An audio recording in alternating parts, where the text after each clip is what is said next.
गांव की ईमानदार ढाबे वाली।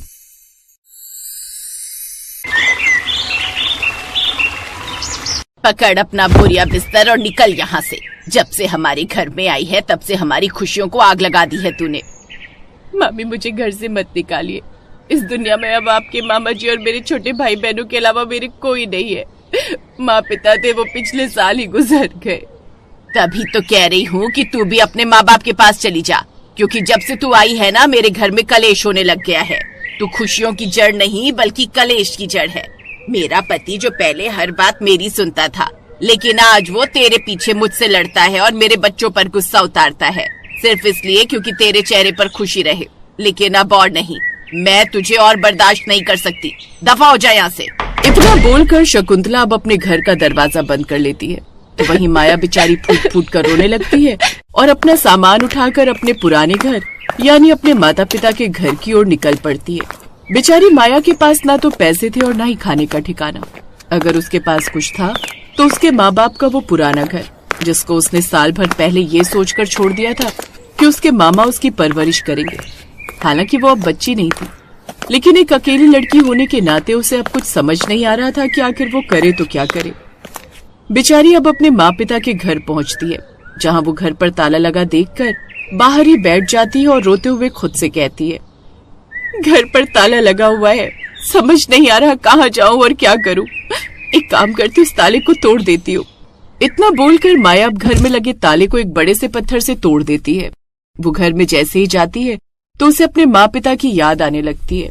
वो सोचती है कि किस तरह वो अपनी माँ और अपने पिता के साथ मस्ती किया करती थी।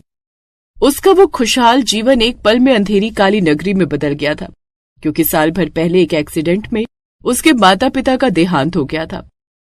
माया अब अपने घर की लाइट जलाती है और अपने घर की अच्छे से सफाई करती है।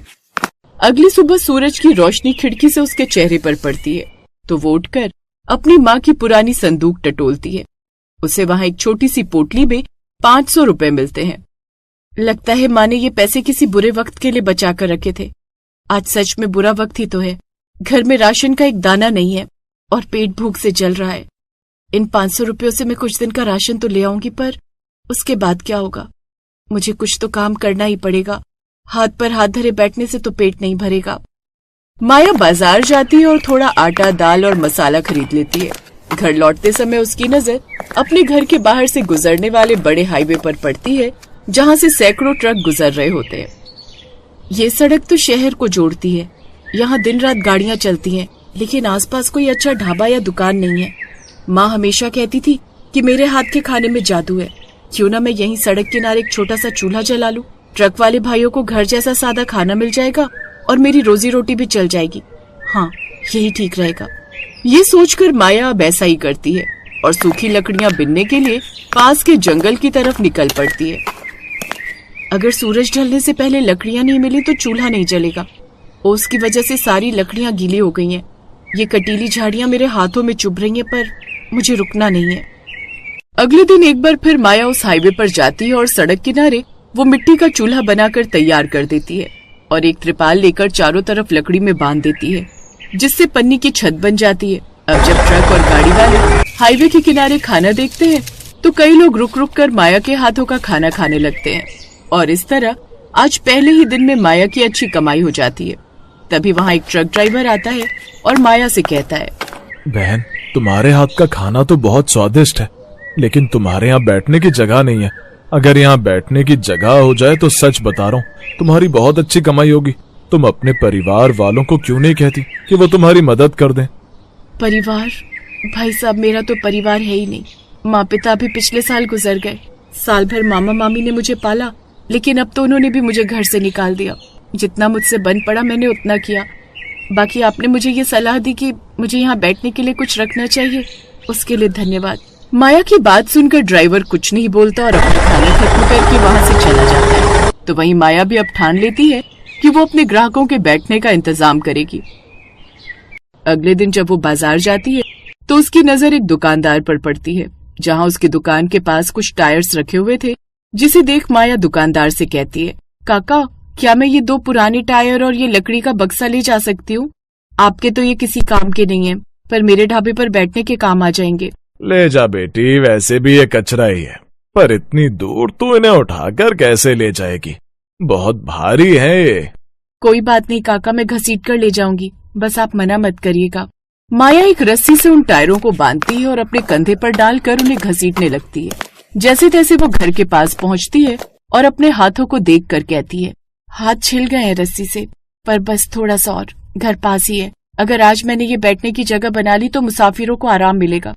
लोग तभी रुकेंगे जब उन्हें बैठने की जगह मिलेगी। हिम्मत मत हार माया, बस थोड़ी दूर और। माया अब घर पहुंचती है। कुछ देर बाद वो खाना बनाकर तैयार कर देती है और अपने पड़ोस में से एक लड़के की हेल्प लेती है।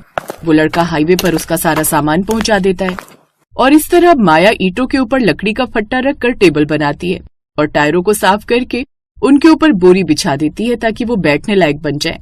खुशबू तो अच्छी आ रही है, अब बस कोई रुक जाए। माया सड़क किनारे खड़ी होती है, तभी एक तेज रफ्तार ट्रक ब्रेक मारता हुआ वहाँ रुकता है। ओ छोरी, बड़ी अच्छी खुशबू आ रही है, क्या बनाया है? और ये टायर बैठने के लिए रखे हैं क्या? जुगाड़ तो अच्छा किया है तूने। जी भैया, आइए बैठिए। आलू की ताजी सब्जी और गरम रोटियां हैं। पानी भी मटके का एकदम ठंडा है। आप हाथ धो लीजिए, मैं अभी थाली लगाती हूँ। चल लगा दे, पर देख मेरे पास ज्यादा समय नहीं है, जल्दी परोसना। थोड़ी देर बाद वो ड्राइवर को खाना परोसती है, तभी वहाँ 2 और ट्रक आकर रुक जाते हैं। अरे भाई, यहाँ क्या खा रहे हो? हमें भी बताओ, हम भी भूखे मर रहे हैं भाई। अरे आओ आओ, इस बिटिया ने क्या लाजवाब सब्जी बनाई है, और देख बैठने के लिए टायर भी रखे, बिल्कुल घर जैसा माहौल है। अचानक ढाबे पर 3-4 लोग हो जाते हैं। माया घबरा जाती है, उसके हाथ कांप रहे होते हैं। सभी लोग खाना खाकर खुश हो जाते हैं। मजा आ गया बहन, ये लो 40 रुपए, खाना बहुत बढ़िया था। अगली बार आऊंगा तो चाय भी पिलाना। जरूर भैया, अगली बार आपको चाय भी मिलेगी। आपका बहुत बहुत धन्यवाद। देखते ही देखते अब सभी ड्राइवर वहाँ से चले जाते हैं और दोपहर तक माया के पास 150 रुपए जमा हो जाते हैं। आज 150 रुपए कमाए। अब मैं कल के लिए थोड़ा ज्यादा सामान ला सकती हूँ और शायद एक पुरानी केतली और कुछ गिलास भी खरीद लूं ताकि चाय शुरू कर सकूं। धीरे ही धीरे सही, पर मेरा ढाबा अब खड़ा हो रहा है। इस तरह माया खुश हो जाती है और अपने घर चली जाती है। समय गुजरता है और गुजरते समय के साथ अब माया का हाथ अपने ढाबे पर जम जाता है। अब अकेले काम करने में उसे दिक्कत नहीं आती और अब वो अपने ढाबे को बिल्कुल ईमानदारी से चलाने लगती है। और तो और अब उसका ढाबा इतना अच्छा चलने लगा था कि अब उसका ढाबा एक पन्नी वाला नहीं बल्कि अच्छा खासा ईंट पत्थर वाला टेबल कुर्सियों वाला ढाबा बन चुका था।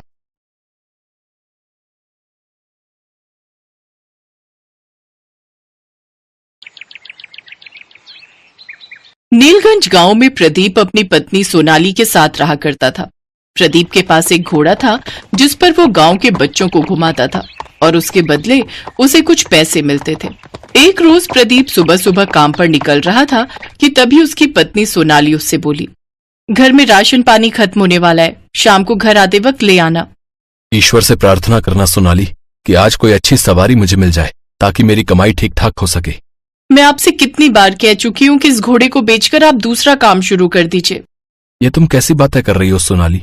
ये मेरे माता पिता की आखिरी निशानी है। अरे अब ऐसी निशानी का भी क्या फायदा जिससे हमारे भूखे मरने तक की नौबत आ जाए।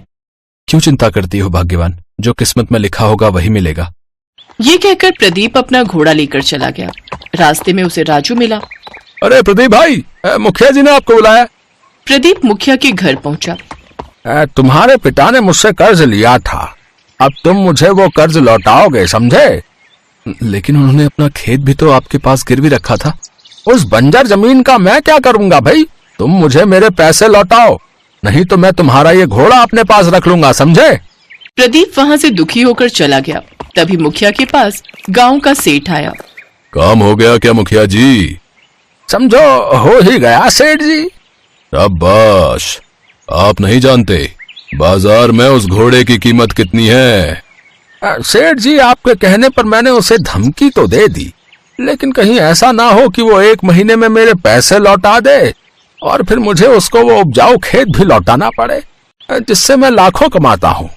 अरे वो गरीब 1 महीने में इतने पैसे कहाँ से लाएगा? उसके यहाँ तो कभी कभी खाने तक के लिए कुछ नहीं होता। अच्छा, अब मैं चलता हूँ। उधर प्रदीप उदास होकर घर चला जाता है। कुछ देर बाद उसका एक दोस्त उसके घर आता है। क्या बात है प्रदीप, बड़े दुखी दिखाई दे रहे हो? प्रदीप सोनाली और रंजन को सारी बात बताता है। देख प्रदीप, अब घोड़े की इस गांव में ज्यादा जरूरत नहीं है। तुम मेरी मानो तो मेरे साथ मेरे ढाबे पर काम करो। नहीं रंजन, मैं अपने घोड़े के पेशे को नहीं छोड़ूंगा। ये काम मेरे पूर्वजों से चला आ रहा है और मेरे दिमाग में एक तरकीब आई है। अगर वो काम कर गई तो मैं उस मुखिया के पैसे लौटा दूंगा और उससे अपनी जमीन भी छुड़वा लूंगा। लेकिन आप ऐसा क्यों करेंगे जी? प्रदीप मुस्कुराया और जंगल से लकड़ियां लेने चला गया। फिर ढेर सारी लकड़ियां काट कर घर ले आया।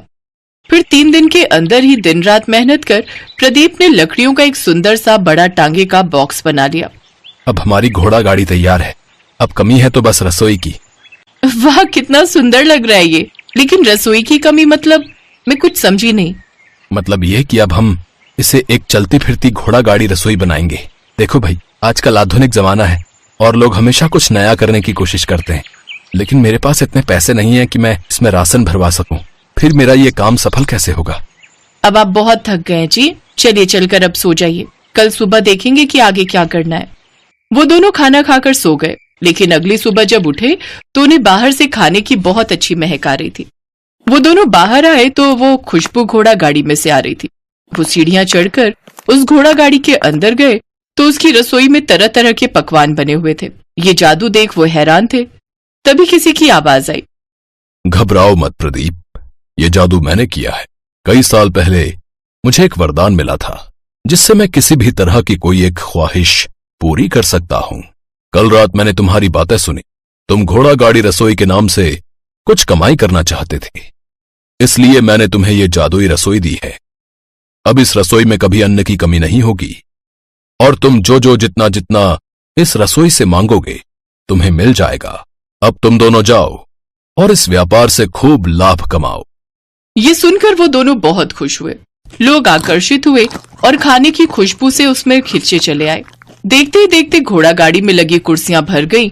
सोनाली और प्रदीप झट से रसोई में से खाना लाकर लोगों को परोसते हैं, जिससे उन्हें खूब कमाई होती है। भाई वाह, कितना स्वादिष्ट भोजन है भाई, है मजा ही आ गया भाई। कुछ ही दिनों में उससे अच्छी खासी कमाई होने लगी। आपने तो सचमुच कमाल कर दिया जी। ऐसे ही उन्हें महीना पूरा होने वाला था और वो अपने पिता का कर्ज उतारने के लिए गांव के कुछ लोगों के साथ पैसे लेकर मुखिया के पास पहुंचा, जहां सेठ भी मौजूद था। जैसे ही वो प्रदीप पैसे लौटाने आए, आप उसकी घोड़ा गाड़ी रसोई छीन लेना, फिर वो मुझे दे देना। आपको उसके दुगने दाम दूंगा। ऐसा कभी नहीं होगा। ये लो तुम्हारे पैसे और मेरे पिता की जमीन मुझे वापस लौटाओ। प्रदीप का ये रूप देख मुखिया और सेठ जी घबरा गए और उन्होंने उसकी जमीन के कागज उन्हें लौटा दिए। अब प्रदीप खुशी खुशी सोनाली और गांव वालों के साथ जमीन के वो पेपर लेकर लौट गया। Best buddies. Hello friends, thanks for watching this video. अगर आपको ये वीडियो पसंद आया है तो प्लीज लाइक, सब्सक्राइब, कमेंट्स करें इस वीडियो पर और हाँ, शेयर करना भी ना भूलें। और भी मजेदार वीडियो देखने के लिए नीचे दिए गए बेल आइकॉन को दबाएं। देखते रहिए बेस्ट बडीज।